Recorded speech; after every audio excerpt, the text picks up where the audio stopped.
ถานีวิทยุสรานรม AM1575 การทูตเพื่อประชาชนเพื่อไทยก้าวไกลทันโลก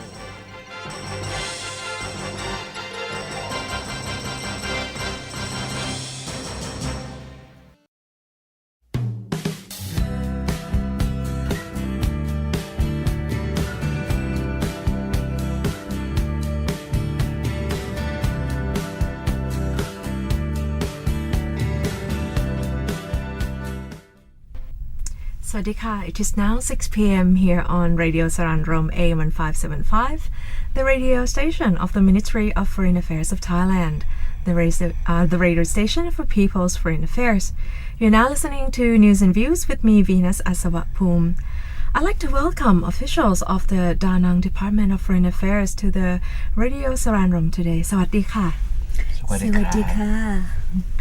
They're here to participate in the training course on event management and organization. Could you introduce yourself to our listeners, please? My name is Yong. I'm from Da Nang City of Vietnam. And Sawadika. My name is Yip from Da Nang City, Vietnam. So can you tell me about this program, how it comes about, and what's the main objective? Yes. It is really an opportunity for us when we ask for Thailand Consulate General in Ho Chi Minh City to help us with the training, and they contact Thaicar and DVIFA, the Development Varabakan Institute of Foreign Affairs, give us a chance to visit Thailand for 2 weeks and study about event management and meeting management.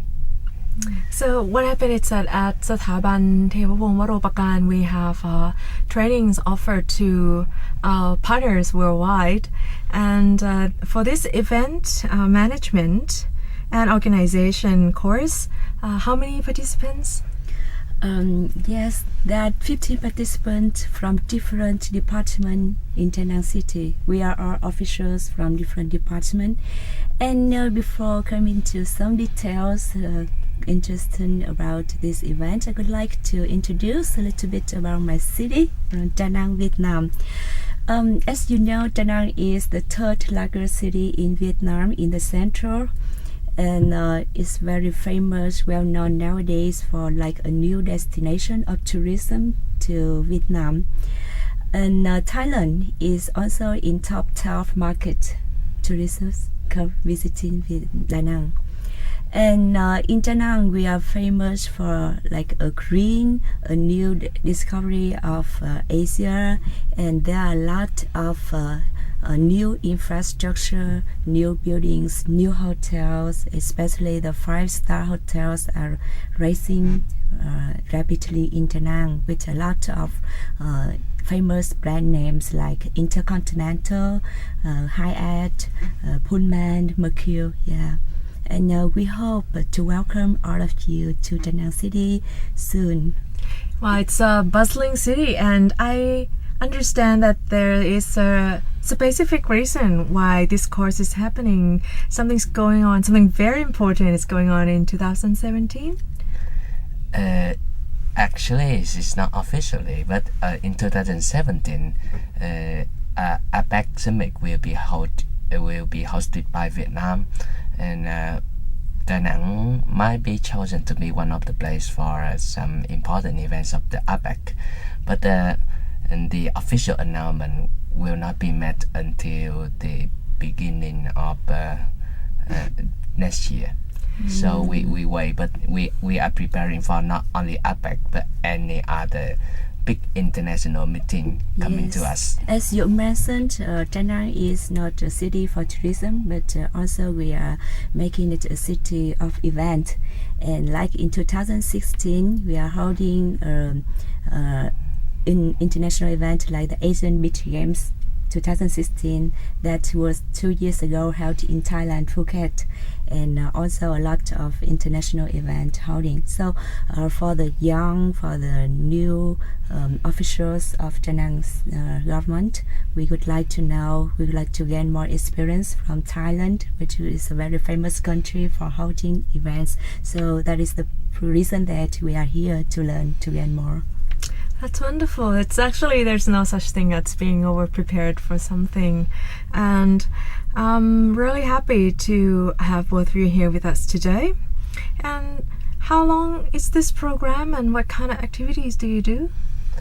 And this program, this training courses happen for 2 weeks now, and it will be the next week in Da Nang also, where some of Thai lecturers will come to us and share many experience and learning about international event management.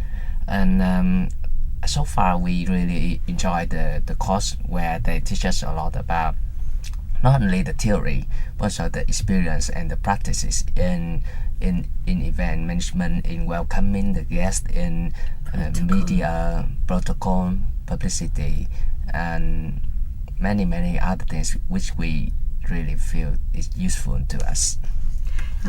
Is it hands-on or is it all lectures and presentations? Always, yes. And also yesterday we have a chance to go to the Bangkok Ho Chan Communities Learning Center. It's very amazing center that have for the substantive economics development. Where's the center? It's in another province. Saburami or what? Yes. Puri. Sorry yes, that Puri. I couldn't pronounce Thai very good. It's travel 2.5 hours from center of Bangkok. Yeah. And also we visit Ayutthaya. Ayutthaya. Yes. Ancient capital of Thailand, and it's very amazing one. Yes. What do you do at the learning center? What do they have to offer? They tell us about the history of the village from the 1993 that they don't have any lands to earn their own living, and after that they have to think of what to do to earn their living. And then the government, the queen have them a lot in developing their own products like the handicrafting, carpet, or raising the fishes, opening homestay. Yes, and the people in the village, they are very friendly. Oh, that's wonderful. Yeah. And you said you've been to Ayutthaya. Do you what do you do in Ayutthaya? Do you just do you went sightseeing to temples or anything else? And we have a chance in Ayutthaya to visit a temple. I actually cannot recall the name, but it's very beautiful. We also have the kind of things near our city, which name is Sanctuary. It's also World Heritage recognized by UNESCO. And in Ayutthaya, what we feel is when we go along the streets, we feel the peacefulness of it, of the very ancient city. And we visit a handicraft center, art and handicraft center of Thailand, and it's very amazing one. It's a huge building with a lot of showcase of the many types of handicrafts in Thailand. And also at the gallery, the art gallery, we see the help of the king and queen in promoting the poor person. Yes, the royal project. Yes, the royal, yeah. And that's made us understand how the Thai people love their royal, love the king and queen a lot. Yeah, it's a lot of the projects is based on the sufficiency economy policy, and it's also one of the policy that we used to for activities as a chair of G77, and I'm glad you have a chance to go visit. And I personally love Ayutthaya very much. It used to be it's our former capital, so it had lots of histories, lots of ruins, and also a history of diplomacy. Started in Ayutthaya as well. Really? Diplomacy, yeah. I will learn about that. We have to explore more. Yes. Have you been to Thailand before? For me, here's is the second time, but each time I can each image of Thailand. Yes. And what about you? Yeah, the same, the second time. But last time I came as tourist. Yes. This time as a learner, so different experience. You get to see something that as tourists you might not have access to. That's right. Yes. And I love to visit the nightlife here, the Palotters, the Grand Palace, a lot of places, historical places in Thailand. And I don't know for the other people how they feel about Thailand vehicles or the jam, but for me, I have great interest, love for the taxi drivers here or the taxi tuk-tuk, because they are so kind and so nice. They help us. They help me with the route, where to go, what is the exactly place to go, and what is the exact time for you to go. And I appreciate a lot. I'm very glad to hear that. On a daily basis, to come here to work at the ministry, I don't get to use tuk-tuk quite often. And we have a different way of transportation here in Bangkok. We have the BTS SkyTrain, we have the MRT underground train, and we have public buses, ferries, and also motorcycle taxis. Yes. Motorcycle taxi. Talking about transportation, I'm curious. Do you have motorcycle taxis in Vietnam? Yes, we have. Taxi, we have. We call it motorcycle taxi. Motorcycle cycle, no. I think it is different. But now don't have more. We used to have certain thing, but now we don't. Oh, I see. It's kind of necessary in Bangkok because sometimes the traffic. Yes, that's right. Could get really congested here. So in the morning, I actually do take a motorcycle taxi to work. I'm sorry. Now I get what motorcycle taxi mean. You mean motorbike taxi? Yes. Motorbike, Motorbike, yes. It's very popular in Vietnam. Yeah, also.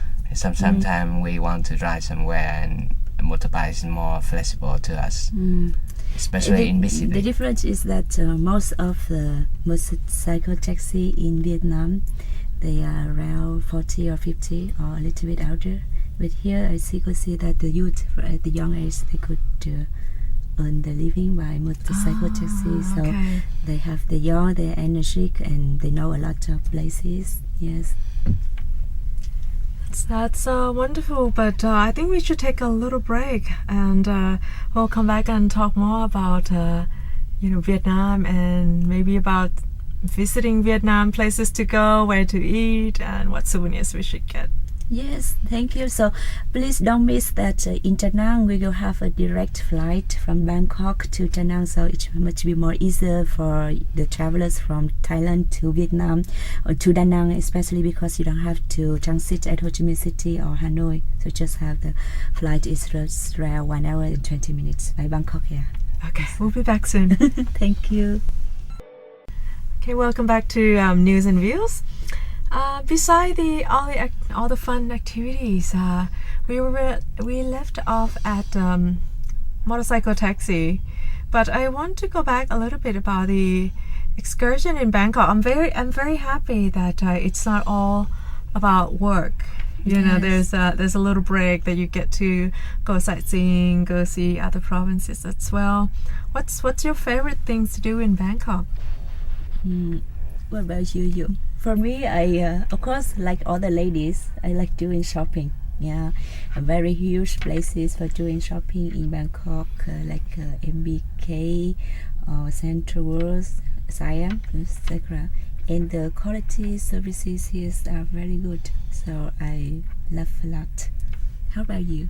I enjoy the life here.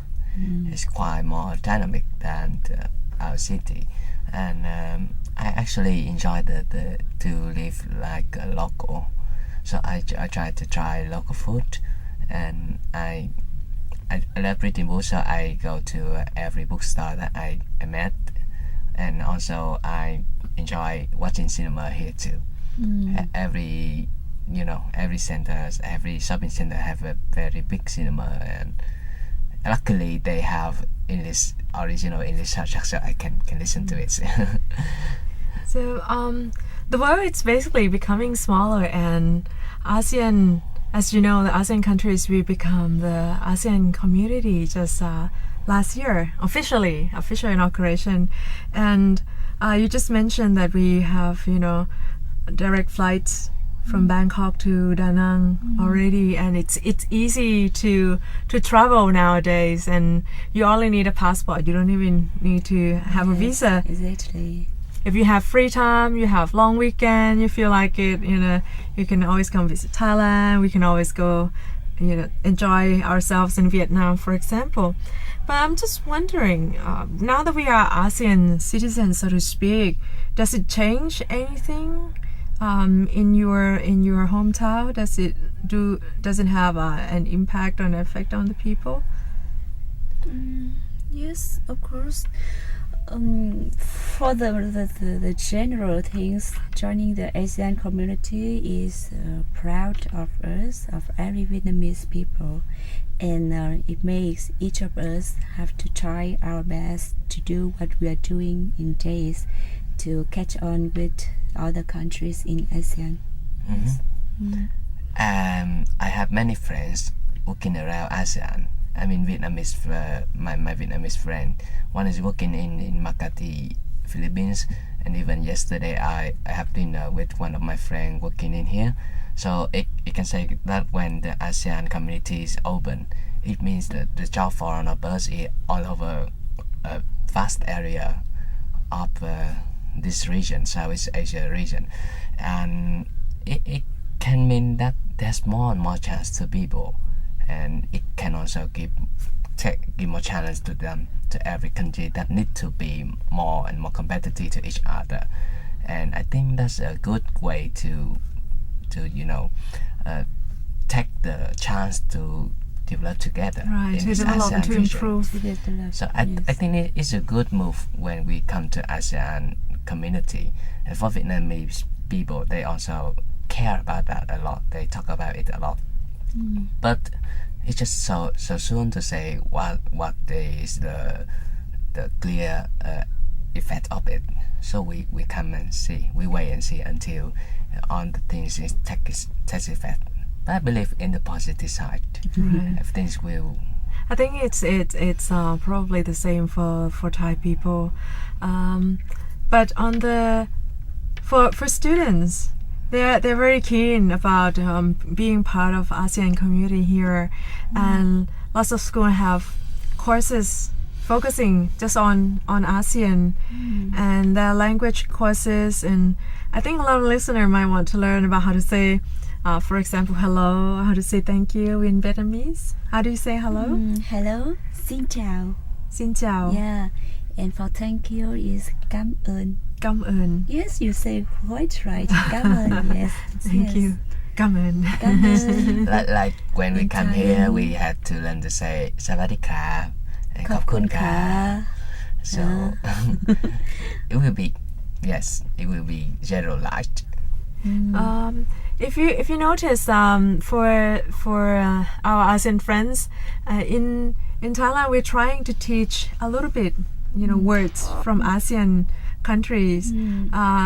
For example, there's TV monitor at the BTS station. They sometimes runs how to. It's like karaoke. Yes. They write in Thai or in English, but the pronunciation is basically how to say hello, how to say thank you in ASEAN languages. Can I have a question? Have you ever been to Vietnam? I was in Vietnam. about 5 years ago. Oh, 5 years ago. But it was for business trip. yeah, maybe to Hanoi. Yes. Yes, maybe to. Yes. But I didn't have a chance to do some excursion. I'd like to ask, if for example, if we have a week to visit Vietnam, what tourism spots that we shouldn't miss? Where should we go? If you have a week in Vietnam, maybe there are a lot of places of interest in Vietnam that only 1 week couldn't go on or free. From the north to the south. So let's talk about our city. Yes. So maybe you could arrive at Hanoi, the capital of our city. You visit some of the places of interest in Hanoi, and after that you could move to Da Nang City. It's just only 1 hour flight from Hanoi. Nowadays there are a lot of Hanoi, and especially the northern people, they travel to Da Nang City to enjoy their holidays as well as from the south. And in Da Nang, is a city that you could have full of beach, mountains, river, and it's also in the center of the World Cultural Heritage of the Mission Tower. Mission Sanctuary. Mission Sanctuary and the Hoi An Ancient Town. So you will do a lot of excursion, like to the Marble Mountains, to the Banner Hills, which you could have 4 seasons in a day. Wow. And after that, you could visit a lot of pagodas. I know Thai people love going to pagoda, right? And also, you could go to Hoi An Ancient Town or Mission Sanctuary. And especially, you could do the swimming, you could do the sunbathing. That sounds fantastic. Yes, and I need a vacation already. you could enjoy a huge cuisines, lots of food, special food in Da Nang. Yeah. Wonderful. So on 2015, TripAdvisor, the website TripAdvisor ranked us the number 1 on the top destination on the rise, which they have some criteria like we have a very good food, especially street food, and we have a very good, atmosphere environment. So I think it's a very good place for you to not just enjoy the life, enjoy the cuisine, but enjoy yourself. And I guess once we finish the trip, we probably need some souvenirs to bring back home. Can you give me maybe 5 items that I should buy to bring back home from Vietnam? Items from Vietnam is that firstly the cultural hat. The cultural hat made of the cultural leaves. Yes, and it is good with the cultural hat and the outside. The traditional. Yes, very beautiful. Yes. For the cultural hat, you could buy it everywhere in Vietnam, and for outside also, now you could make it made in only 1 hour or 2 hours. Very convenient to get. And the other handmade things like the scarf and the others, many different bags. I love bags from Vietnam. Yeah, they're fantastic. You can also buy coffee. Oh yes, that's right. Coffee, tea, yes. I actually like Vietnamese coffee the best because I travel everywhere and I cannot find the taste of that. Definitely next time if I get to visit Vietnam, I'll check all the places you suggest and definitely grab a bag of coffee and a lot of other souvenirs. Yes. But our time, it's coming to an end already. Thank you so much for spending time to talk to our listeners today. Yes, thank you very much, and wishing of you full of health, and we could be very joyful, and we have had a very good time in Thailand. So thank you very much for this program, for the course. Thank you.